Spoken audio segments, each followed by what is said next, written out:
So, hello everybody, I'm Naomi Fisher, for anyone who doesn't know me, and I'm a clinical psychologist. I have two children who've never been to conventional school, and with me this evening are the amazing Heidi Steele and the fabulous Abigail. Heidi, shall I hand over to you first? Yeah. Hi everyone. For those that don't know me, my name is Heidi, and I am an unschooling advocate and unschooling parent to 4 school-age children, none of whom have ever been to school, and none of whom, excuse me, so we've never done school at home either. We have always unschooled our children, and they're currently aged 15, 13, 10 and 7.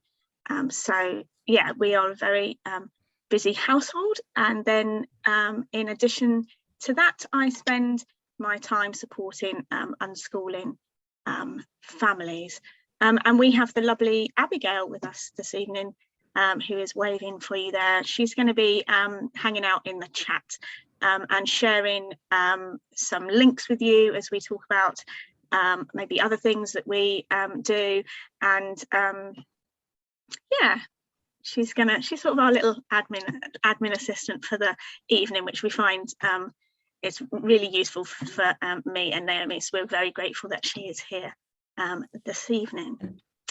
And if you want to ask any questions, sorry to jut in, Heidi, you can ask them in the chat. And if you want to ask any questions that you don't want everybody to see, or maybe anonymously, you can send them directly to Abigail.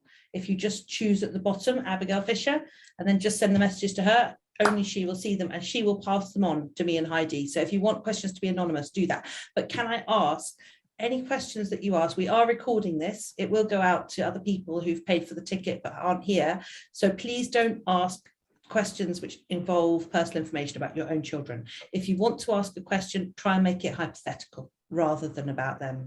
And we won't answer the ones that have personal information in them. Okay. Okay, so yeah, I'm gonna do 2 things. I'm gonna spotlight me and Naomi so that while we chat together, because we're going to begin our evening with a discussion around our topic. But I also notice in the chat section, it says that this is being recorded and please allow 48 hours for us to upload it. As it happens, that's not actually going to be possible this week. So you might find that it will be a week or so before this is actually available on recording. So if you just bear with us this time around for that.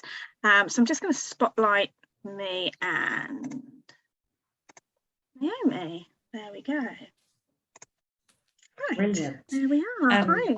And I just noticed, shall we just start off, Heidi, by talking a bit about the other things that we've got going on at the moment? Because I cannot help but notice, but in the chat, we have several people who are starting out in their unschooling journey. And I think that you have a deschooling webinar coming up. Is that right? I do. That's a brilliant place to start. If you are new to unschooling or new to home education in general, I am doing a deschooling webinar.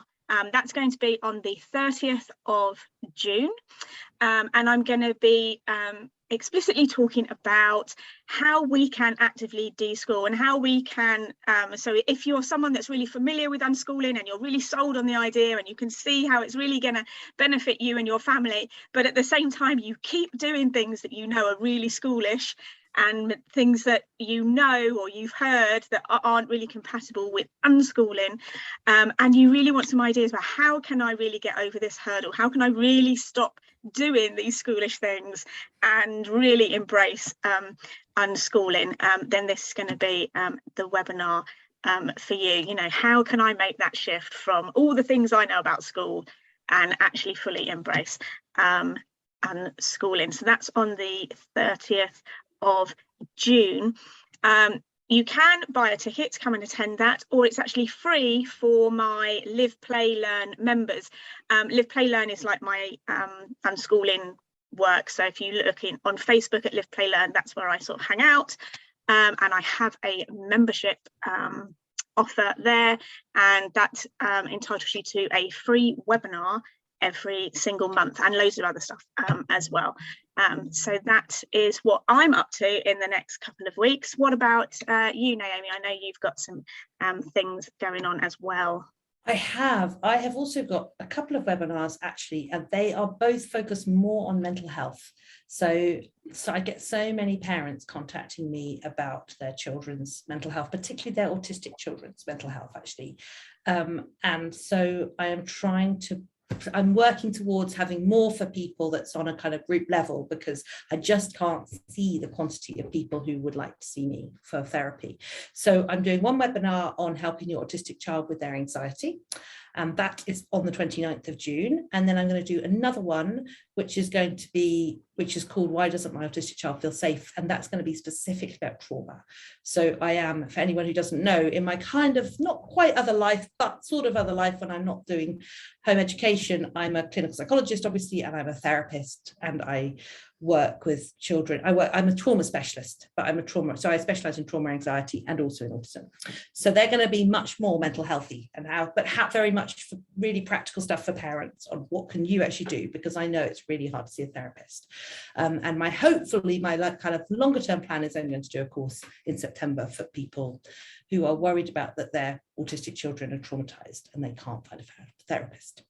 So yeah, and we also have a joint webinar coming up as well.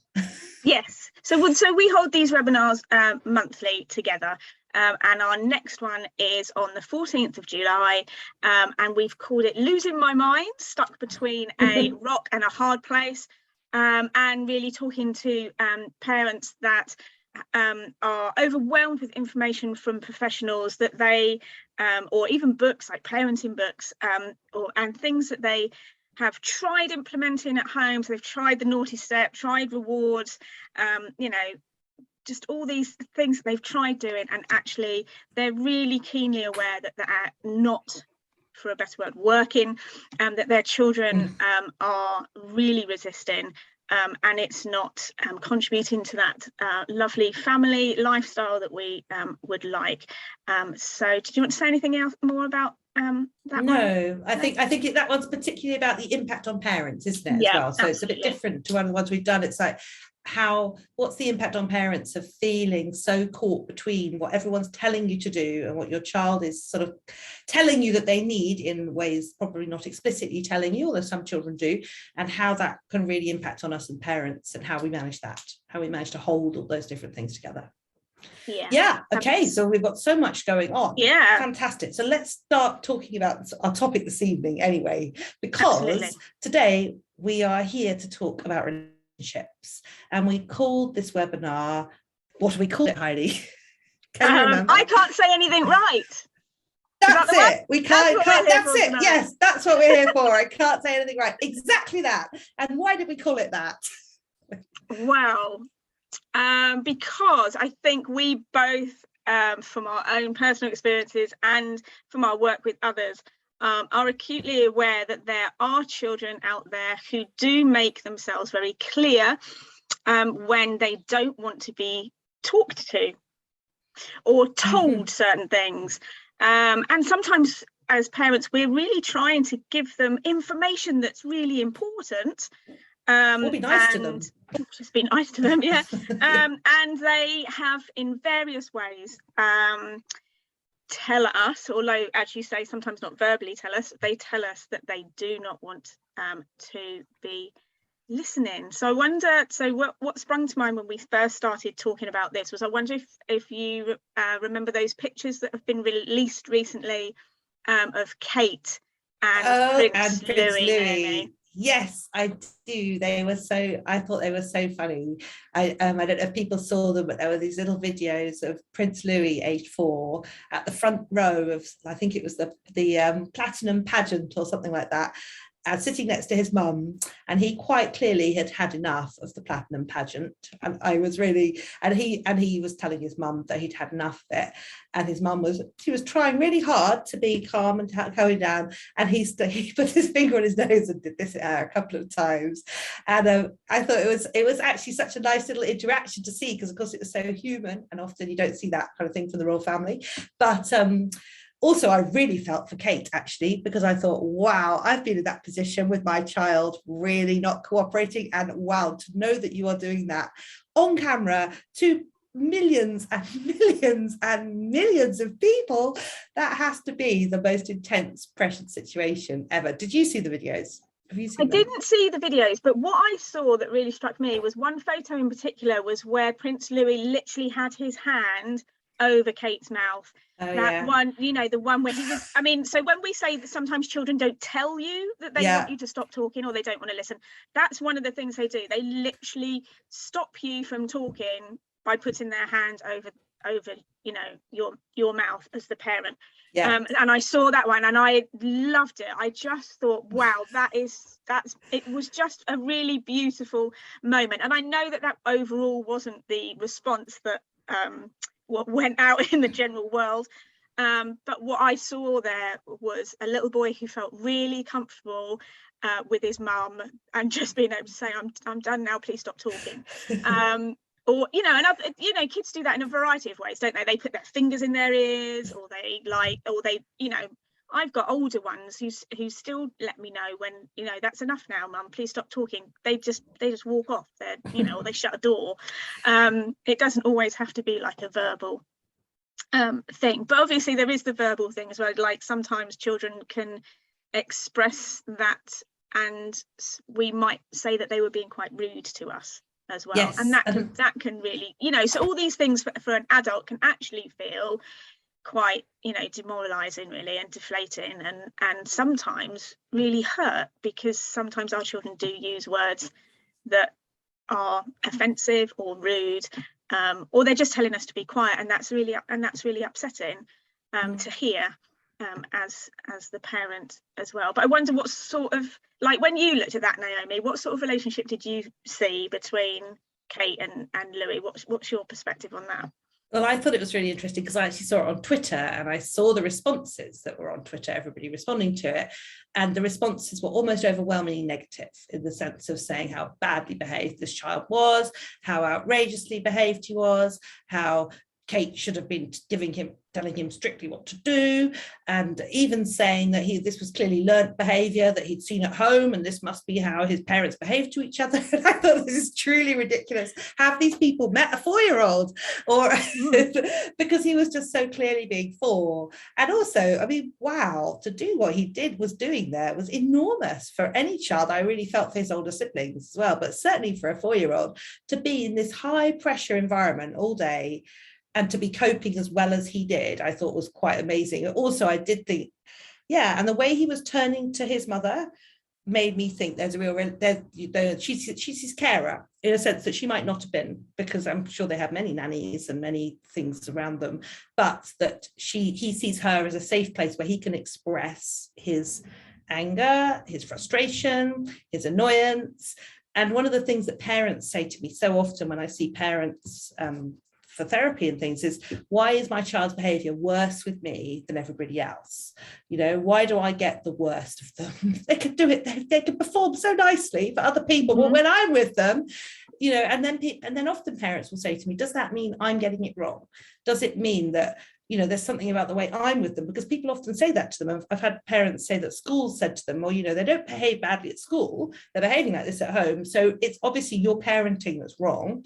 You need to start being more controlling. It's usually what they say. You need to be stricter. You need to tell them what to do more. You need to expect, you know, you need to make it clear that they're going to be punished if they express themselves in this way. I think it's really interesting what a negative slant we put on children expressing their negative emotions openly. I mean, what do you think? Yeah, I view it like really similar to you. Like, it's almost like the opposite way around. Like, when children are being really well behaved all the time, or in places where they are sort of managing and remembering that they need to not say certain things or not do certain things, that's almost like that's not the safest place for them to be, because they're not really being themselves. They're not relaxed, and they're not able to say no, or they're not able to say, you know, I don't want to do this right now. They're in a place where they're expected to behave a certain way, and they sort of conform to that. And I don't really see that as a good thing, as a permanent way of being. So to have a relationship with someone and we're talking about parents in particular here, where you can just say, no, I'm done, I've had enough, I don't want to listen anymore, I don't want to do X, Y, and Z anymore, I need to do this instead. And a place where you can fully be yourself, and express that self, and express your needs in those ways, is actually healthier. That is a healthier relationship to be in, and our children need to have relationships where they can be themselves and be loved unconditionally, and tell people what they think and feel,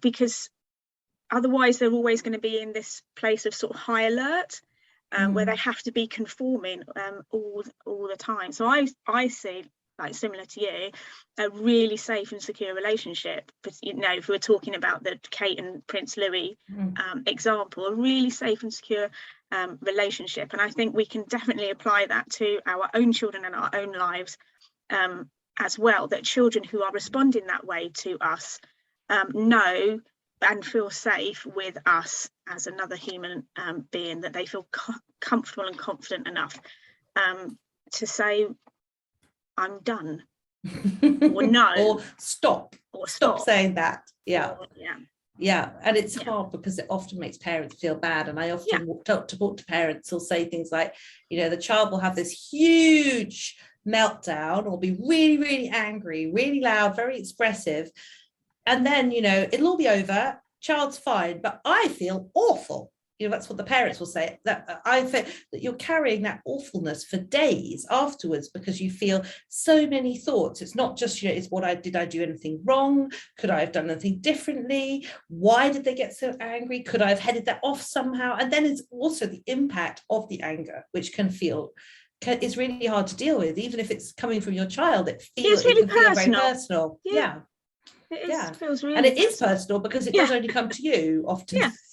So there's something about knowing that it's personal, but also not taking it personally, I think, which is the challenging bit for lots of parents, and the bit where you're saying to yourself, yes, I'm really pleased that they're able to do this with me and feel safe enough to do this with me, whilst also thinking, yes, but I'd really like it if we didn't have to do this every time, perhaps. To be able to hold those two things, because it is hard. It's really hard being the person that somebody expresses their most negative and difficult emotions to, isn't it? Yeah, absolutely. But I think we start to look at what kind of relationship do we want with our children. Do we want a relationship where it's okay for them to express those things, even if that's really difficult for me and I have to work on how I'm going to process that and how I'm going to respond to that? Or do we want to aim for relationships where actually that's not possible and our children don't feel safe with us? Because, I always used to think, actually, I want my children to know that I'm on their side. I want my children to know that I love them, even when, even when they're being maybe a bit rude to me, or even when they have really big emotions that they don't know how to handle and we're trying to navigate together. I want them to know that I'm on their side and I'm advocating for them, and and I accept them for who they are, even when they are maybe less than, or their behaviour, is sort of less than desirable. That's a euphemism if ever I heard one, Heidi. Less than desirable, otherwise known as. Yes, no, it's that you're thinking forwards to what do you want, how do you, and it's also thinking forwards to how do I want to look back on these times, isn't it? How do I want to be able to look back and say, yes, that was really difficult, but I managed to hold it? Because what do you actually do when we're talking about being able to build this relationship? What for you, what does that actually mean? What do you actually do? I think in the beginning I used to look at it in terms of like very binary terms. Like, I have choices here. I have choices about how I respond. I, as a parent, can try and control my child. I can tell them that this is inappropriate behavior. I can make them listen to what I want them to say. Those things are options, and there's plenty of parenting techniques out there that will lay out how to go about that. And I don't think I come off very well when I do that, if I do make those choices. Like, I don't actually feel comfortable doing that. I don't feel as a human being that is a very kind way to respond to someone, you know, particularly a small human being that is distressed or is trying to tell me something about what they need and I ignore them. I personally felt very uncomfortable with that as a response and a reflection of me as a person. And so, like, my other choices were, right, well, how can I respond in a way that is kind to my child, you know, a way that is, you know, so sometimes we use terms like gentle parenting, you know, like, how can I be gentle? How can I hold this space and still show them that they are loved? And that was invariably the route that I chose. Does come with like a little bit of a catch situation in that my children did sort of continue to be, I'm going to say rude, you know, they continue to display behaviours that weren't gentle in response. Yes. But just because I was being gentle, it didn't mean that they then suddenly went, oh, we're a gentle household, I must now be a gentle person. Because, you know, well, for lots of reasons, but primarily because they're children.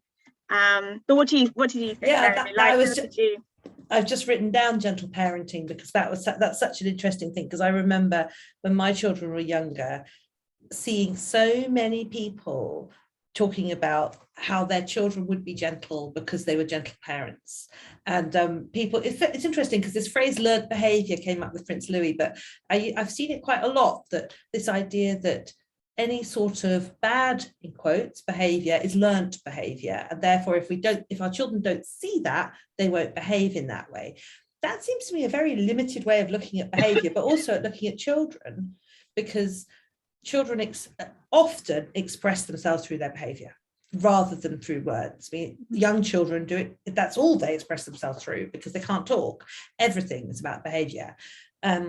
So it seems to me odd, this idea that these kind of more negative emotions or distress, in fact, only come when it comes from an adult first. It seems to me like it's a very basic human emotion to feel distress, frustration, anger, all of those things, and that children will express that. You know, my children express themselves with their whole bodies all the time. If they're happy, they're leaping all over the place. Why wouldn't they express anger and frustration in a same whole body, whole immersive experience kind of way?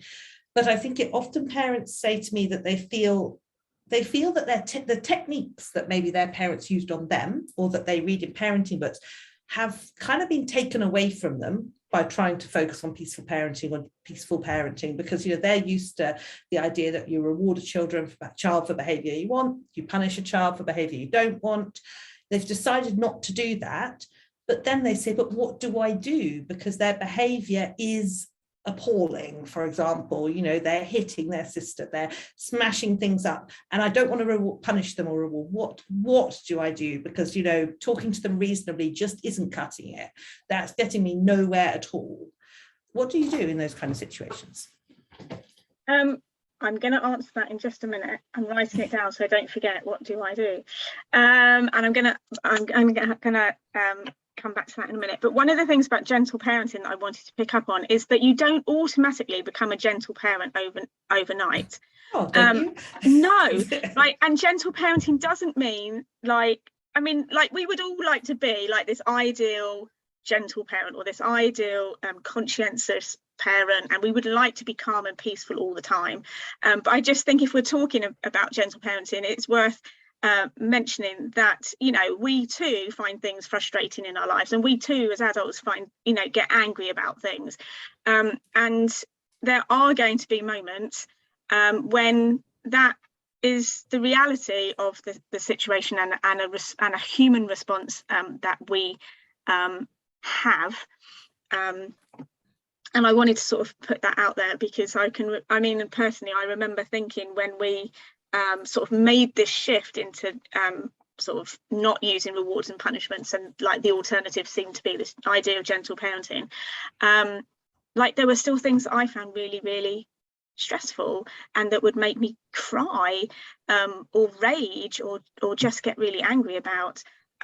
because life in general can be pretty tricky, and life with children can be really stressful. So not to sort of hold up this ideal of gentle parenting and being like this perfect parent, that's not something that I would sort of advocate for. Can I just pick up on that before you go back to the other one? Because I would say also that I don't think that is even a good thing. No. I don't think it's, because sometimes people have this idea that they have to be completely devoid of negative emotions with their children, and I don't think that's a good thing at all. I think children need to see that adults get frustrated, adults get anger. What they need to see is that those things happen and then they pass, and then that you try and repair the rupture. So if you do get really angry with them and you shout, then you apologize for it.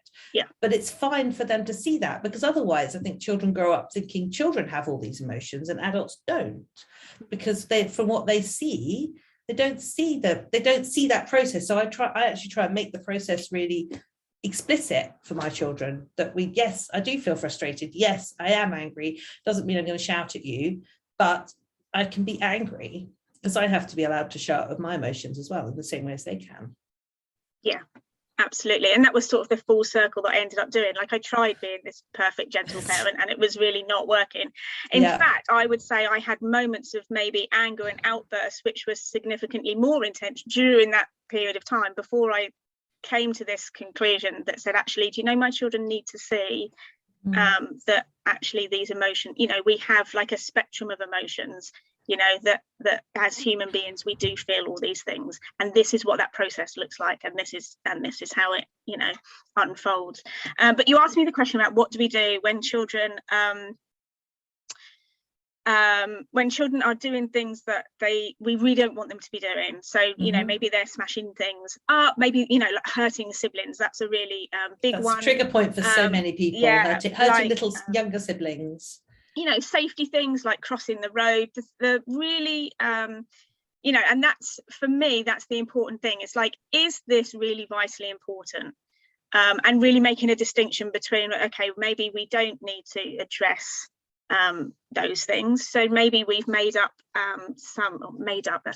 we have some idea in our household about a certain thing. So we have an idea in our household that when we get in the pool, we wash our feet first. We don't get our muddy feet that, you know, we've trawled across the grass straight into the pool. Like, we have a little bowl where the kids can wash their feet and they get in. Now that's like a nice idea. That's something that makes our life easier in terms of like cleaning out the big pool, because it doesn't get mud in it, you know. So it's quite sensible and it's very logical. And I have one child in my household who goes, oh yeah, that makes sense, I can understand that. Yes, okay, mummy, I'll wash my feet before I get in. And then I've got two children in my household that, quite honestly, almost take something like that and decide that that's actually the best idea ever. I think mud in the pool is going to be really loads of fun, and they go for it. And we have to like look at that and say, do you know what, it really doesn't matter. Yes, it would be easier if they didn't get mud in the pool. Yes, it would be better if I didn't have to clean the pool out at the end of the day.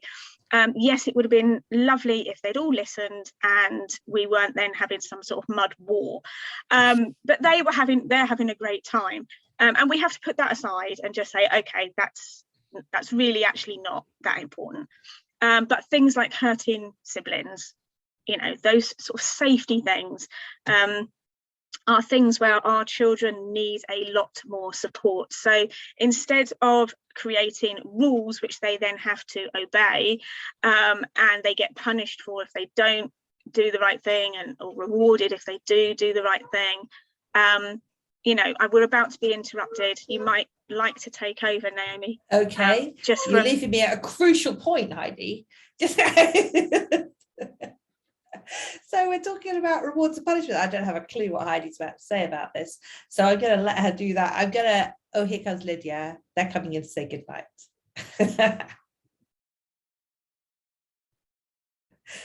I'm just going to give her a moment. So that's Lydia there, who is her 7-year-old, and then she's also got her 10-year-old coming as well. So we've just been talking about what to do when children's behaviour is really outrageous. Thank you, Heidi, for that interim. I'm going to hand it back to you now. Did you manage to like complete the sentence? No, not really. It's back to you. I was talking about how they need more support. They need us to be more physically present. They need us to come alongside them. They need us to make physically safe environments. So if you've got a child that's like really throwing things around, and you have got items in your home that you don't want broken, instead of making it the child's responsibility to sort of obey this rule about not throwing things, actually taking that responsibility on yourself and saying, actually, these ornaments I've got, or this heirloom that we've got, this isn't a safe place for it to be during this period of our lives, and moving that out. Precious heirloom is a 2-year-old sibling. Where'd you put them? In the attic? Bubble wrap them up. Yeah, that's right. So particularly when my children were smaller, we actually used to have like a stair gate that was between 2 rooms. So instead of shutting a door, I could shut a stair gate between 2 rooms and separate the children if I needed to. So like physical, that physical separation. Not leaving them unattended. If that's an issue, don't leave your 2 children unattended. So make sure you always take at least one of them with you if you need to go and answer the door, or feed the rabbits, or go to the loo. Take one of them with you. Get creative with solving these problems that don't require rewards and punishment. It's a lot more about being connected with your child, being together and supporting them through what you need them to be able to do. So when we used to like cross roads, like one of my children in particular did not want to hold my hand, so he used to like hold the buggy instead, or I'd say hold my bag, so he'd hold my bag because he didn't want to like physically touch my hand. So just really being really creative, which is not the rewards and punishment way, is it? Like rewards and punishment is really simple, like give them a reward or give them a punishment, and that's quite easy actually. Like that's really easy to think of. If you don't do that, then this is gonna, I'm gonna do this, but actually getting a little bit more creative about what works. And children, I think a really important part of that is that you have to have the faith that this is a phase of life which will change, and that they will grow up, and that they will see you managing things, and they will learn not to do that. Because I think one of the things that makes parents most scared is, how are they going to learn not to hit their sibling if I don't make them not hit them, if I don't force that issue? And I think that's why it's not just, it's the thing of, I think I see a lot of parents who are like, it's okay now, he's only 5, but what about if he's still hitting us in the way he does when he's 15? How? And I think that's where people think it's like they don't have another way of thinking about how we learn things, apart from if I really basically come down on them. And that's of course what people say. I don't know, I have people say that to me. I don't know if they ever said that to you, saying like, what's going to happen when they're teenagers? It's like, well, they are only 5 right now. I don't think we need to worry about what's going to happen when they're teenagers, to be honest. Let's worry about that when that happens. Let's just worry about the 5-year-old right now.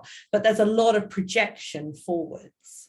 So, and people, and many behaviors that are completely developmentally appropriate for 5-year-olds do pass, and they don't keep going on for teenagers. And I've always thought that with teenagers, if we can get alongside our children before they get to be teenagers, and we're working collaboratively with them, and they believe that we're on their side, then their behavior as teenagers is likely to be much better. Whereas I know families who've succeeded in controlling their children with rewards and punishments when they're younger, because some children, I haven't met many of them, but some of them apparently respond really well to this, and you can basically train them to behave in certain ways.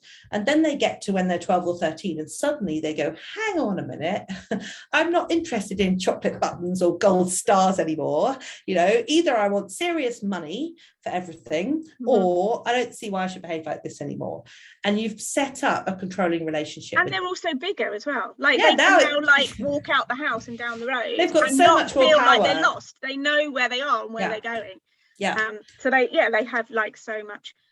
They have so much more power. And going back to like the siblings hurting each other as well, and how will they know that they're not supposed to do that? How will they know that they're not supposed to hit each other? Children, like, how many times, if you've got multiple children, how many times do your children come and say to you, so and so hit me? Like they know it hurts. They know that it's not a nice thing. You don't actually need to really tell them. You don't need to hammer it home. No, certainly. they're already aware that this is a process that nobody's really enjoying. And it might happen repeatedly but you know, repeatedly over it does happen repeatedly over years, over a long period of time. But they don't need to be told that it's, you know, wrong explicitly, because they do know. They know, but also I think they do hear that it's wrong, don't they? I mean, they hear from everybody that it's wrong. But yes, I think often there's also this idea with parenting that if a child isn't behaving in a certain way when you've asked them to, then the answer is to keep telling them, as if at some point they're suddenly going to say, oh yeah, you're right, mummy, now I realize I won't hit my sibling anymore. But actually, of course, it's all developmental. It's all about impulse control, and it's all about what you do when you're frustrated.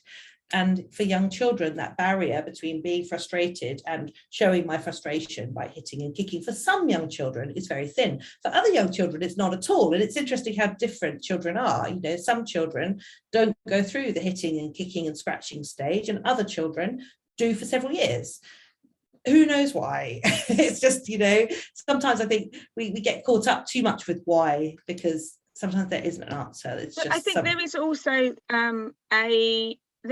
a lot of room for children discovering things for themselves. So this afternoon, for example, we've been packing suitcases, and I asked my eldest, who's 15, if he would, you know, choose his own outfits and, you know, bring them in and put them in the suitcase. And he brought them in, and they were all like in a big heap. They weren't folded. They were like in a, you know, laundry pile heap. And he sort of dumped it in the suitcase and squished it down. And I said, you've got like half a, you know, really about half a suitcase, like, you know. And he did it, and I just looked at it and said, it would be really better if we could fold those, because that would create more room. And he wouldn't have it at all. He wouldn't like, believe me, that if we folded it, it would create more, you know, that they would take up less space, and then we'd have more room to put other things we needed to go in the suitcase. And actually we went back and forth with that for quite a while before I just completely like lost it, and I was like, I can't even explain this to you anymore. Could you just do it, and then you will see. And bless him, he did fold his clothes and put them in, but he still didn't concede that it took less room. We should have taken a before and an after photo. It'll be the next time round, Heidi. The next time in 6 months' time, you'll see him telling the younger ones, you've got to fold your clothes. Yeah, I will.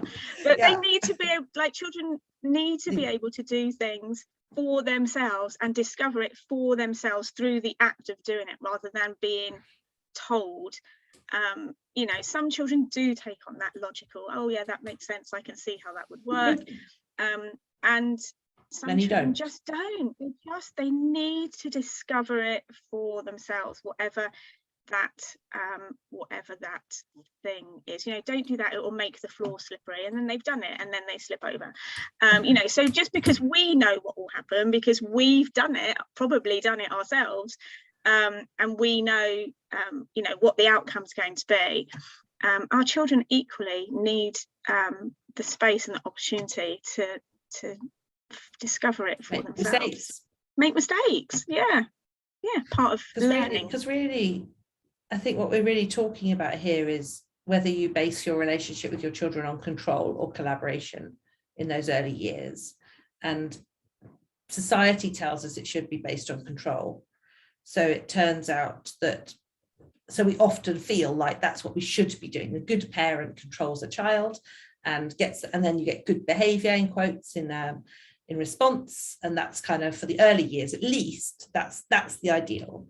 And then of course they get to teenagers, and actually, like you said, they start to learn that actually they have a bit more power. And also, you don't want to have a controlling relationship with them for their entire life. At some point that has to change, because otherwise, where does that go? You know, you don't want to be controlling the 18-year-old or the 25-year-old, and when's it going to stop?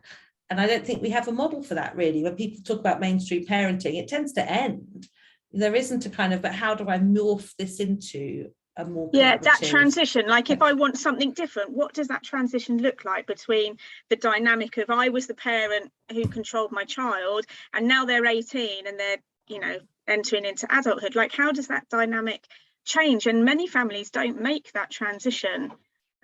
You know, it sort of continues to have this dynamic of my mum tells me what to do, which is not, or at least a great way for adults to relate to each other. You know. Yeah. So I think what we're saying, go on. No, yeah, go ahead. You say what you're going to say first. No, I was going to talk about what we want with our relationships as our children get older, and sort of starting that when our children are younger. So those we're talking about those connected relationships, listening to our children. So when they're not listening to us and they say, I've had enough and I don't want to listen to what you're saying, respecting that. So we've got those elements like in our connected relationships of respecting our children, of really hearing, really hearing what they're saying and understanding them as, you know, small human beings, and relating to them on that level. And then so as they grow through adolescence, we then have these relationships with our children where they are able to come to us, for example, when they need help. So there isn't sort of any shame attached to when they've got things wrong and they've made those mistakes. It's just been part of their life and how they've gone about things and how they've learned things. But we are always still doing that same thing of providing them with that safe environment and that safe relationship where they can come to us and say, actually, I got this wrong today, or I need help with this because it didn't work out the way I wanted. Because they know that we are going to continue to listen to them and to understand, or at least try and understand what it is that they are telling us, and that we will continue to support them. So it's sort of the same elements, but sort of our children have grown. And what you're making me think of, because we've talked about quite a lot this evening about the children who say no more, who cover your mouth, or say go away or stop talking. But there are also the children who talk a lot, or talk a lot on topics or talk a lot without necessarily needing very much input from other people. So maybe they have interests that they find really fascinating and they want to talk about that. That's, I think, a good example of what you're talking about there. It's that I have spent a lot of time listening to talk about Roblox and Terraria in particular, topics which I have to say do not interest me in the slightest, but I've taken interest because I'm taking interest in what's important to my children.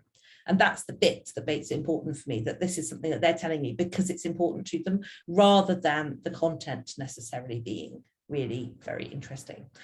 Do you have that experience too, Heidi? Yeah, so interestingly, I think those children that you're describing as two separate children can often be the same child. The Absolutely. Child that doesn't want to listen to what you're saying and to the information that you need to give them, or to anything that you need to say to them, and they don't want to listen to you. They're often the same children that do want to sort of like info dump on you, and they do want to talk to you about things that maybe you would like to put your fingers in your ears and not listen to, because you have no interest, or you don't really. I mean, as the children get older, the knowledge and the information that they're imparting to you gets more and more complex, and you might not really understand. I'm talking from personal experience. You might not really understand what it is they're talking about, but they want to be in your presence and share something that they're passionate about with you, and it's equally important in those situations to sit and listen. And sometimes I don't understand what's being said, and I say, I didn't quite understand that, could you explain it again? Or I'm able to say things that are maybe quite generic, like, oh, that sounds really interesting, could you tell me more about it? Even though I really don't understand what's going on, but as a way of engaging and saying, I'm here and I'm listening to what you're saying. But yeah, so interestingly, when you said that, I thought, actually, I think those are actually the like quite often that no, that's you're right, the it's same different child. times. I think, yeah, I wasn't necessarily meaning different child, I was meaning at different times. Okay. They are different, because I think both of those are places where sometimes parents can be dismissive, well, can be dismissive when children talk like that, because it's like, oh, it's really boring again. And I think there's something really important, as you've just said, it's about that, what am I really doing here? What are we really doing here? I'm showing them that I'm interested in them. And it doesn't matter that it's about Terraria right now. But at a certain point, it does start to feel quite hard work. I mean, it does take quite a lot, I find, to listen to a lot of it. And sometimes we've tried to find other people who are really interested in the same topics as well, so that there can be a kind of meeting of minds. Oh, definitely. Yeah. Yeah. So when we're talking about moving towards connection and collaboration, you've talked a bit about listening, really, haven't you? Listening to what our children are saying, thinking creatively around it, trying to set up the environment for them to succeed, so removing ornaments that they might break. And I think there's another element to it all, which is also really embracing the things that they do find valuable. So joining them in doing the things that they like to do. Because I think, sadly, I think one of the ways that relationships between parents and children can go in our society is that parents kind of pull children away from the things that they want to do all the time. So the parenting bit can be, well, you should be doing your music practice, or you should be doing your homework, or why don't you come and do this walk that we're going to go on, whilst the child wants to do something else. And so you're in this constant kind of pulling situation. And there's something about getting alongside and saying, can I join you in what you're doing? Rather than I'd prefer you to be doing something else, which is quite, I think, fundamental in that kind of connection, that you're seeing them as a person whose choices are valid. I remember one of the things on some eating group I used to be on, actually, when my children were small, which was on about restrictive eating. And one of the phrases that they used to have is, don't yuck my yum. That's what it was. Because, and I quite liked that phrase, because this was a phase when my children ate mostly chicken dippers, which I have to say are not something I've ever been tempted to try at all. I just look at them and I know that they will not be my kind of thing. But I really took that thing to heart, not just for food, but for everything, is that this was what they liked. So why, I didn't need to put my own negativity in there. It just didn't need to be there. And it's the same with so many other things that our children enjoy. I might not think that the thing they're playing a lot of time on is the most valuable thing, but that doesn't really matter. It's not something I need to bring in. I wouldn't do that to a friend. I wouldn't say to a friend, oh, why are you wasting your time on that or that? I just wouldn't say that. Or I wouldn't comment on their food either. So that looks really, I don't think I would. I wouldn't say that looks disgusting, unless it was a kind of joke in some way and I knew they could take it. But generally, I wouldn't. So why do we do that to our children? It's like we have these different rules about relationships.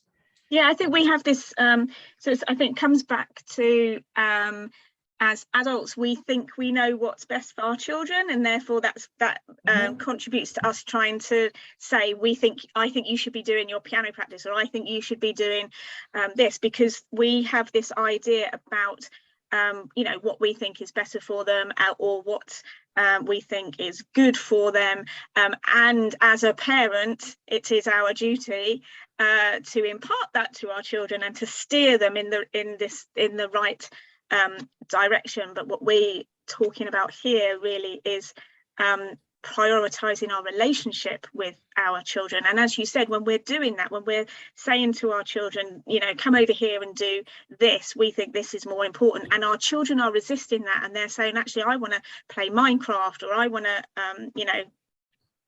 sit and watch a film, or whatever it is they want to do. I want to play Lego, I don't want to do my piano practice. And when it's causing a stress on our relationship, like to take stock and say, okay, I'm going to prioritize our relationship. I am going to go and join my child in the thing that they're enjoying, and spend time with them.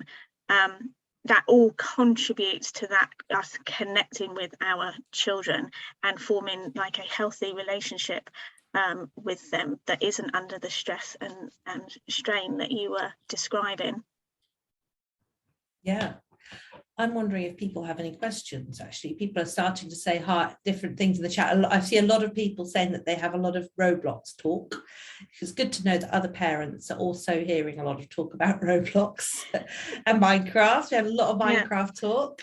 I'm wondering if anyone has any questions or if anything's come up for anybody from what we've talked about.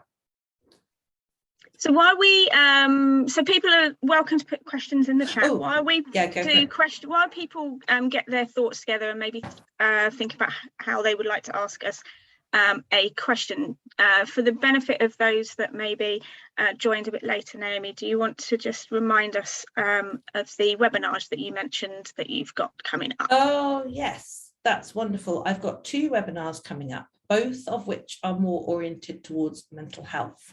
I've got one because people who don't know, I'm a clinical psychologist, and lots of people get in touch with me asking me for therapy, and I cannot help everybody who wants help.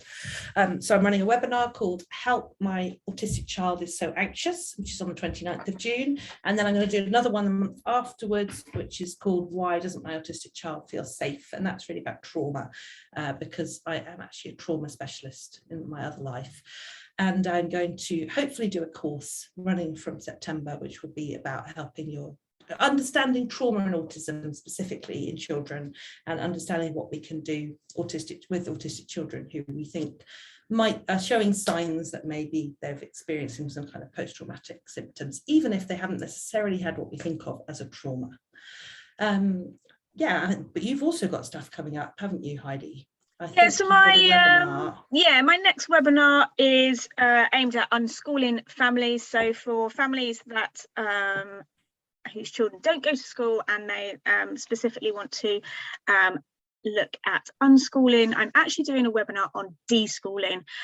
So for those that maybe know a little bit about unschooling, but they keep getting tripped up or keep getting pulled back by the idea of like offering a worksheet, or maybe things like having like a structure to their day that like resembles school, so things that maybe that are really familiar to us because we're all familiar with school and how it operates, and how those things maybe are creating hurdles as you are moving towards unschooling, because you've read about unschooling and it sounds really good and it would really suit your child, but you keep having these blips, as we call them. So like it's a really practical webinar aimed at helping parents particularly to stop thinking schooled thoughts, that's what I've called it, but also to stop taking action on those schooled thoughts and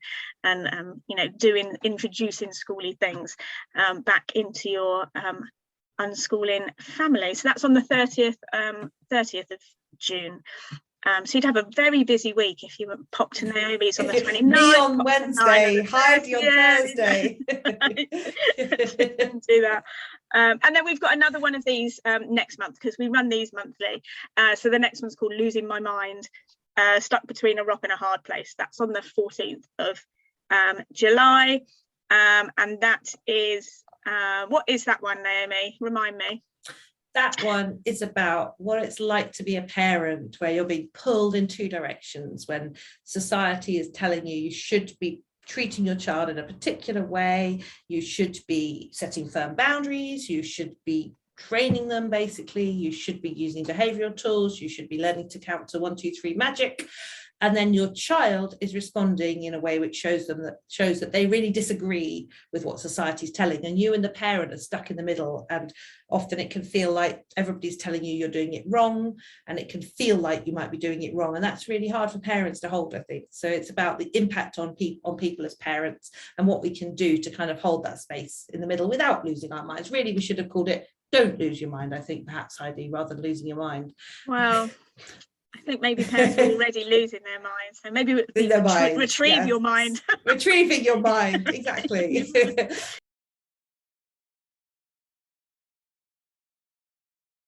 We have a question. Yeah, I've got one as well, Naomi. You've got one too, Abigail. Yeah, should we go with this one first? So what do you recommend doing when dealing with challenging behaviour? How would you recommend responding to it when your child is hitting, biting, kicking you or themselves? In public or just generally? I think it's general. Yeah. Okay, Heidi, do you want to talk to that about that one I was going to ask you to start that one first. Well, I think it would be fair to say this is something we've both probably dealt with a fair amount of. Obviously, it depends on the size of the child. I think you have to make things safe. So you have to do what you need to do. I mean, the thing is, the way I see it is when a child's in that kind of state, then basically they are over the point where they're hearing rational talking. They're not at a point where you're going to be able to rationalize them out of it. They've basically gone over the point of rationality into extreme distress of some kind.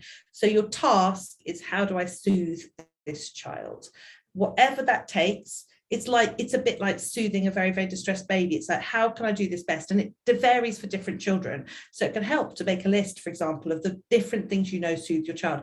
Some children really need to be alone for a bit because they find everything, when they're in a state of high stress, everything feels like a demand. Everything feels like being poked, and everything kind of pushes them further.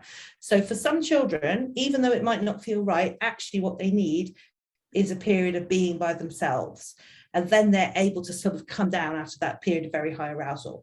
For other children, it might be a case of trying to keep not too far away but be soothing. I think I often make soothing noises in a similar way to how I did when my children were babies, in this kind of, it's okay. So it needs to be low, soft, slow, and just keeping them safe. Obviously, it depends on the size of the child as to how you do that. And what you need to do. It might mean, if you've got another child to protect, it might mean that you have to leave that child or close the door even sometimes. If you have to do it, you have to do whatever you need to do to make you and the other children safe. But then it's all about calming. How can I help them calm? What is going to work to help them calm down? There's nothing at that stage should be about, how am I going to show them that their behavior is unacceptable? How am I going to tell them off? Because all of that is likely to make things worse. So the first step is bring it down. And it's a hard thing to do. There's no answer to bringing down a child who's very distressed. Obviously, one of the things to do, sort of looking out for things generally, is to look at the signs of what happens that a child gets into that mode. What's going on beforehand? Is it like after accumulation of events, for example? I mean, there are usually very clear factors, like if they're hungry, it's more likely. If they're tired, it's more likely. If you've done too much in the day, it's more likely. All of those things. Abigail, did you want to add something? Yeah. So what would you do if you're trying to remove yourself from the situation, they follow, or they get more distressed because you're leaving? Okay, so if you're trying to remove yourself from the situation and they're getting more distressed because you're leaving, then they're telling you that they need that connection in some way, aren't they? So again, I suppose it really depends on the age of the child, because if it's a young child who isn't actually hurting you particularly, even though the behaviours are challenging, it's not actually dangerous to you and they don't want you to leave, then I would be trying to stay. But if I knew that actually what they need is time on their own in order to calm down, I probably would still try to do that, because in that moment, they're not thinking rationally. So they are thinking, I want to be soothed, I want to calm down, but they don't know how to do it because they're children. So you need to hold what you know. So it could be providing food, not offering it, because offering it could well be a trigger. So it could be providing food that they might like and just leaving it on the floor there so that they can take it and eat it, or a drink. It could be doing something like bouncing up and down together, like moving is often a really good way to soothe. If their body's full of anger and adrenaline, then they're in a kind of fight or flight response. And so one of the things you might want to do is see if you can channel that into running around the garden, maybe, or if you've got things that you can punch, like we have exercise balls, we have small trampolines, we did have a big trampoline. See if you can channel some of that energy to that, so that you'll say, and sometimes, I think it's really about knowing your child and knowing what kind of thing helps them. Some children, if they're in a really state of high arousal, actually what helps them is the parent kind of meeting that level of high arousal, not in a way of shouting back at them, but kind of saying, whoa, that's so frustrating. So it's a real question because sometimes it's frustrating for some children if their parent is calm and soothing and the child is going ballistic, and actually meeting them where they are on a kind of neutral ground can help. But it's about really observing the kind of things that work and don't work with your individual child, because there's no one formula that works. I mean, that's the sort of seductive idea of rewards and punishments, isn't it? It's a one size fits all formula. This isn't a one size fits all formula, because some children, as I've said, I know families who have children who have huge meltdowns and have to leave the child alone, because that's the only way that they will calm down, and actually going and interacting with them feels like more stress for that child and feels worse. And there can be, I've met lots of parents actually who have this feeling of, we've got to do it, but at the same time it makes things worse. If you know something makes things worse, you have to hold that place, I think, as the adult. You have to be able to say, yes, I know that you think, for example, that you need to be with me all the time, but actually I know you really need a bit of time by yourself. And I think that's, we have to hold that, because they're not thinking rationally at that moment. What do you think, Heidi? I've talked too much. Yeah, so I think it's really interesting. So, I would say the same. It's about de-escalating that situation, and introducing the opportunity for them to calm. And so for me, that's, I haven't gone, have I? I'm still here. You're here. I'm here. No, sorry, you're back again. Okay. It's fine, so for me, it's about actively, like you say, working out, right, if I do X, is that improving the situation or is that making it worse? And so, like, I used to really struggle with the idea. One of my children in particular would actively want to be left alone. And I used to feel that really bad as a parent, that I was leaving my child alone when they were in a state of distress. But they were quite clear, actually, that that's what they needed and that's what they wanted. And as soon as I was able to acknowledge that and to say, actually, this works, this is what they need to calm themselves, then that significantly improved the situation. But like, I had to sort of overcome my feelings of, I'm not really being a good parent if I'm not actively there soothing my child in some way.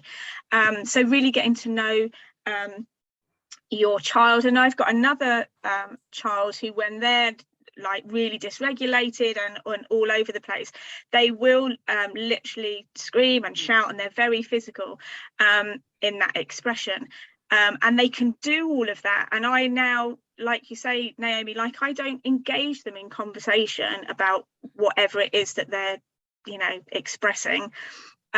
Actually, they just simply, like, I just simply take their hand and quite often sit them on my lap and just wrap my arms around them. And something about that physical contact and that literal physical holding.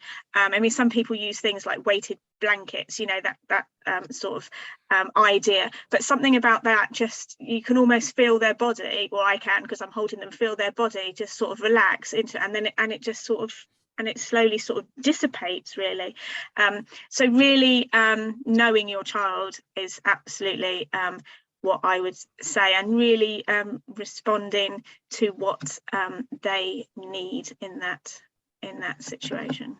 But I think slow is the key word there too, Heidi, because I think that there isn't a way to switch off behaviour. An emotional, because it's an emotional response, it's a distressed response.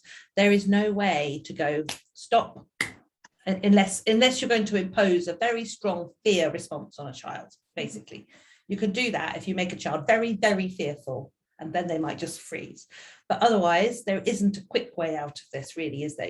It's not like you're saying, I wrap them around and they relax and it's all lovely. It's more like we wrap them around and we might be taking half an hour or longer to calm down. It's not fast. And I think that's a really key thing, because I think often once they have calmed, like particularly the one that I hold, I can't just go, oh, that's over, right, I'm off now, I'm going to go and do X, Y, Z. There's a very, very sort of slow integration back into the rest of the day. It's very, very very slow. I was going to say something else, but I can't remember what it was. Sorry. Okay. I've got another question. Yeah. You want another one? Should we do Beth's question? Yeah, that's what I was going to say. Oh, you're going to do that? Okay, fine. Do you want to read it? Why not? So how do you manage when your child wants to do the same thing all day long, every day, and wants you to play it as well? Yes, that is really hard work. I think probably both Heidi and I have been there too. I was remembering the olden days when we used to not only have to play Minecraft all day, but we had to begin a Minecraft world again every day, and we were never allowed to progress.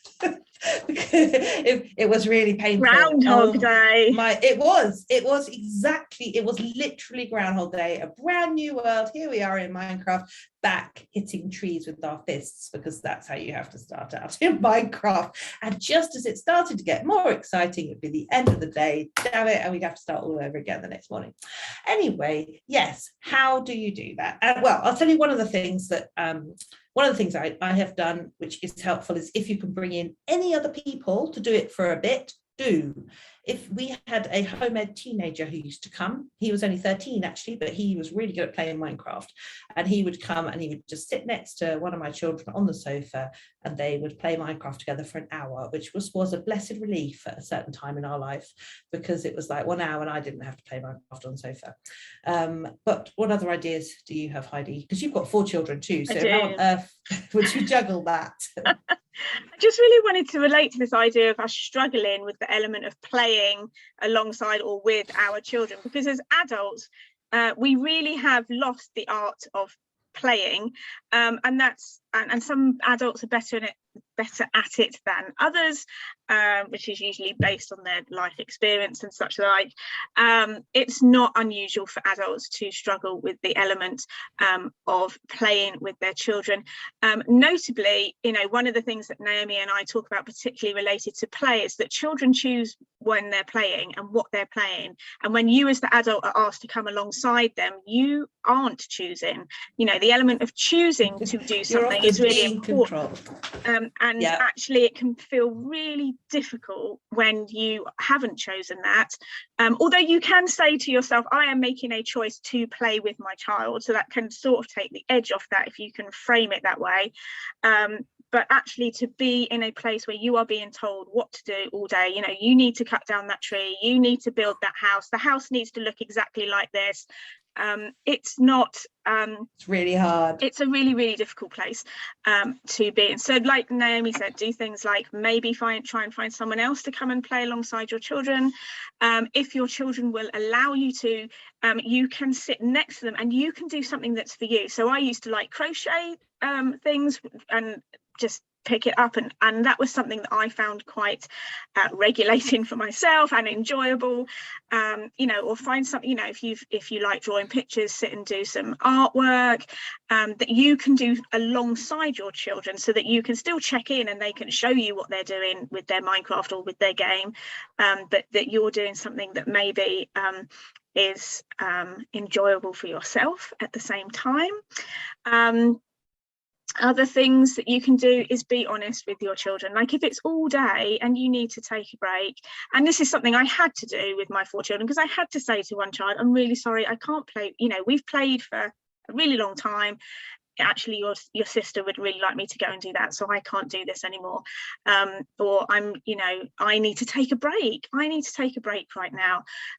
And in terms of expressing your own needs for your children, that is equally as healthy for them as well, to begin to understand that you need to take a break, and that you feel certain ways about certain things, and in terms of relationships as well, that models for them how they can use that language and say, I don't want to do that right now, or I need to take a break, or those things as well.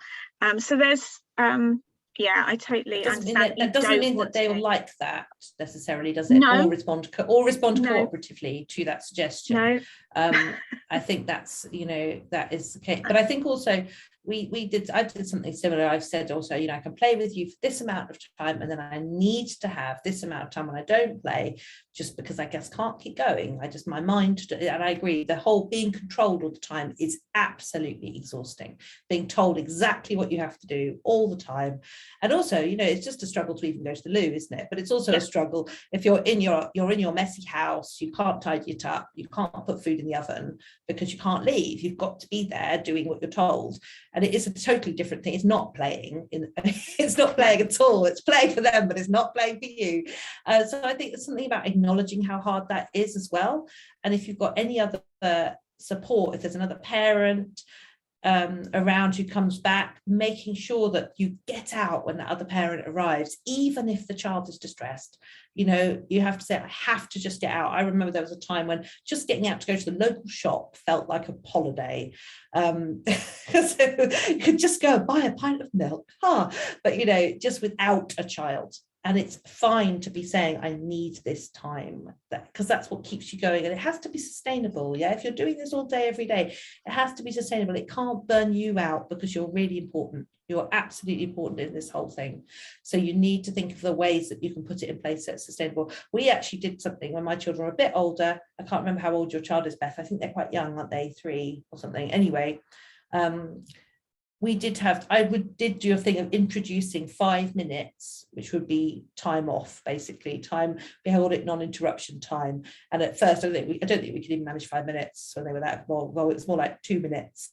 But it was just this kind of concept that for this amount of time, and all I would do is lie down upstairs, close my eyes for a couple of minutes, and just say, this is a time we're all just having a little break.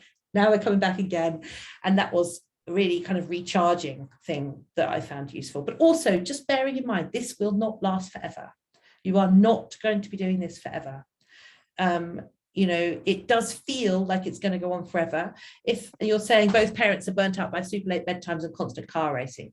Okay, so if you're all burnt out by super late bedtimes, you might be wanting to think about, I don't know what Heidi will say about this, but I would be saying you might want to be thinking about trying to get a earlier bedtime, because you can't be both burnt out. You need to think of ways to make it sustainable, but it won't last forever. 3 is a particularly intense age, but it's a bit, yes, 3 is a really intense age. Actually, I'm not going to say it's any less intense than other ages or more intense, but I think the trajectory will be getting better for sure. It's just that it will take a long time and it will be slow, but you're not going to be stuck in this space forever. I can guarantee it. Any thoughts, Heidi, on being? Yeah, I mean, obviously people know I had 4 children. So at one point there were 4 children age 8 and under. It was really super intense. It was exhausting.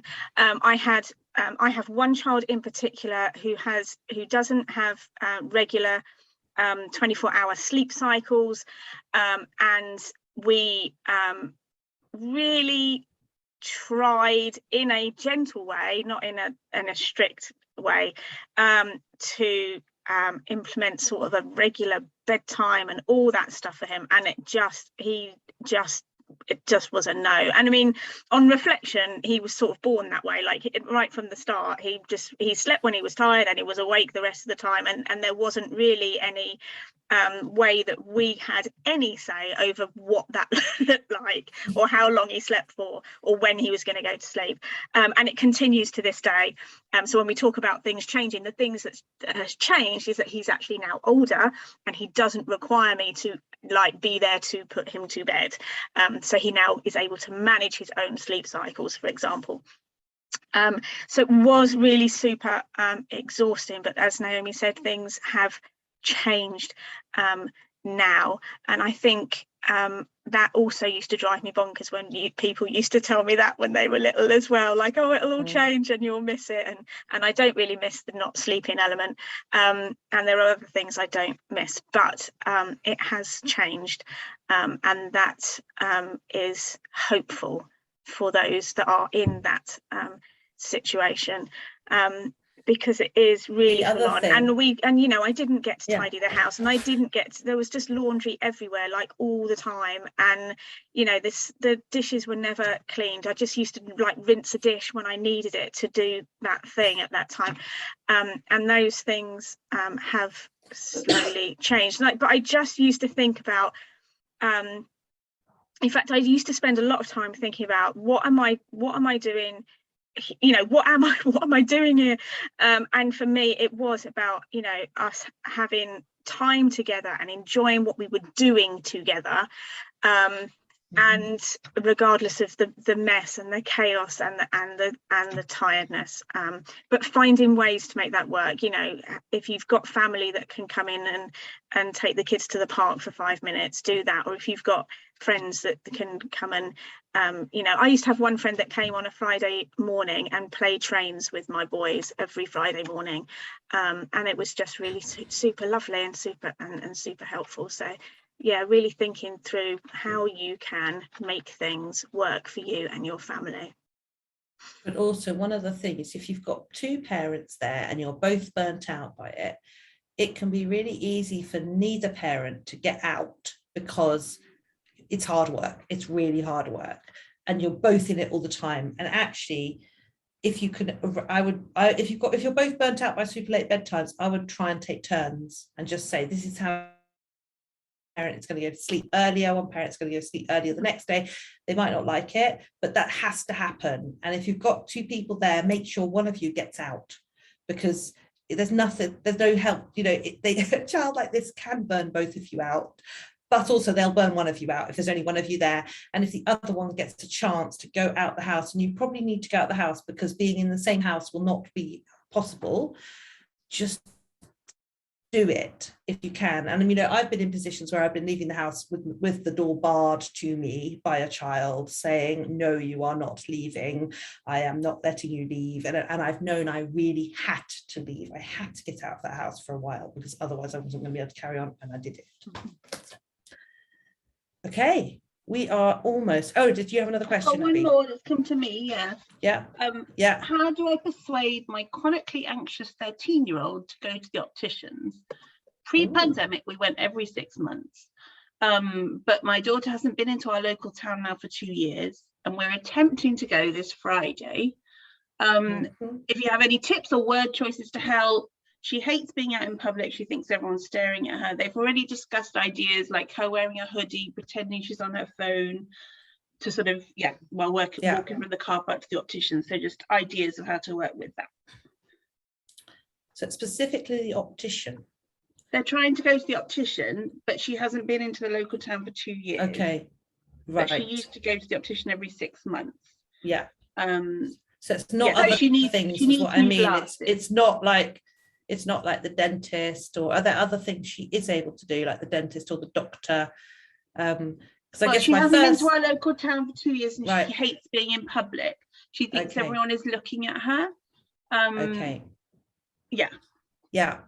Okay. So I suppose it would be firstly thinking about I suppose it'd be firstly thinking about whether she sees a need to go to the optician, and thinking about that. But then I would be trying to make a plan with her. I mean, sounds like a much bigger issue than the optician, to be honest. It sounds like something which would benefit from something very gradual and very gently, just gradually expanding what she can manage, because it sounds like what's happened is during COVID, her world has shrunk, and now it's about how we can gradually expand her world again. For the optician specifically, I would be thinking, okay, if she hasn't been into the local town, is there an optician what would be the easiest way to go to the optician? Is it possible somewhere we could just drive to the optician, be right there, go in, do it? And I know that might seem absolutely impossible, but I would be problem solving around that specific situation, but this sounds like a wider situation. And I think personally, I would be thinking about, okay, this is something we need to address as a whole thing, not just about the optician. It's about how can we help you to start gradually re-engaging with life again. And the challenge is that needs to be something that she's wanting to do. And you could start with that. You could be thinking about, are there things you'd like to be able to do which you can't do now? Could we make a list of them? Which would be the easiest of those to do? And then it would be saying, okay, so that's going to be hard to do it, because if you haven't done these things, basically your body reacts as if it's trauma, it reacts as if it's fearful all the time. And we need to help you learn again that you're safe. So we need to help you go out and do things. So it might just be first going out to the end of the road, coming back. And what you do is you just do that until it's boring. And then the next time might be going a tiny bit further.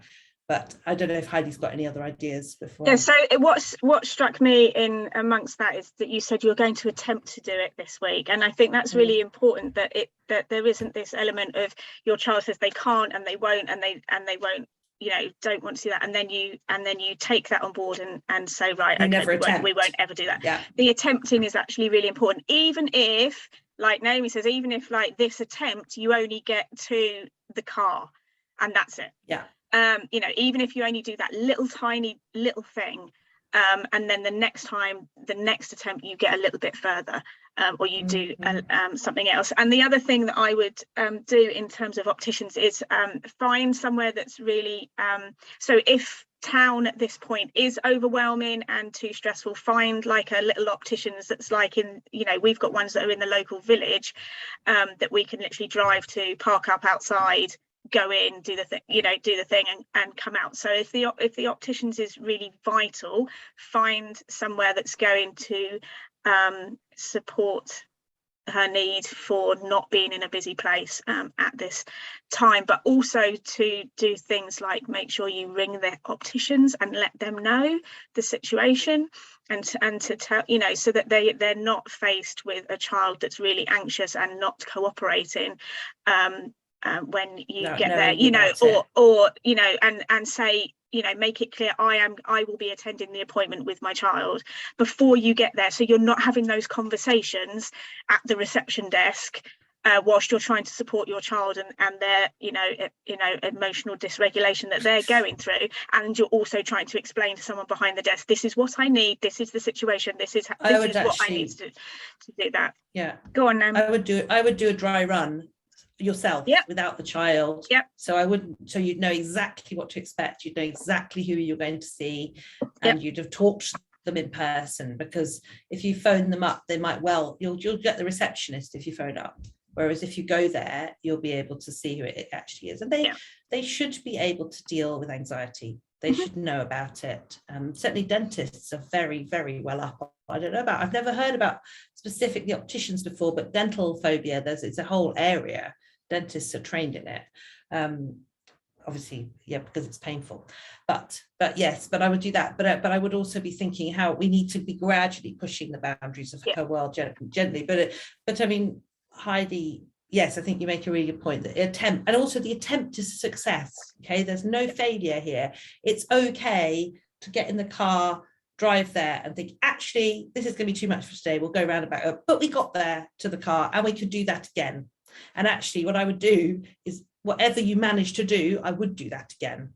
So if what you can do is get to the car, then I would keep on getting to the car. Let's do that again, because the more you can do it, and I would talk to her about how anxiety works. The more we do something, the less we feel anxious about it. So if right now we feel anxious about getting to the car, let's just practice that until that's okay again, and then we'll practice driving in the car to the end of the road, or we'll practice getting the bus, or whatever it is. But each time we'll just be pushing a bit out of that comfort zone and then practicing that bit.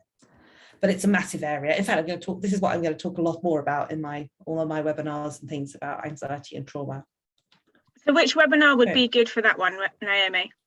Well, the anxiety one is going to be about that kind of thing, but so there's the next one. I don't know if she's autistic, but it will be relevant.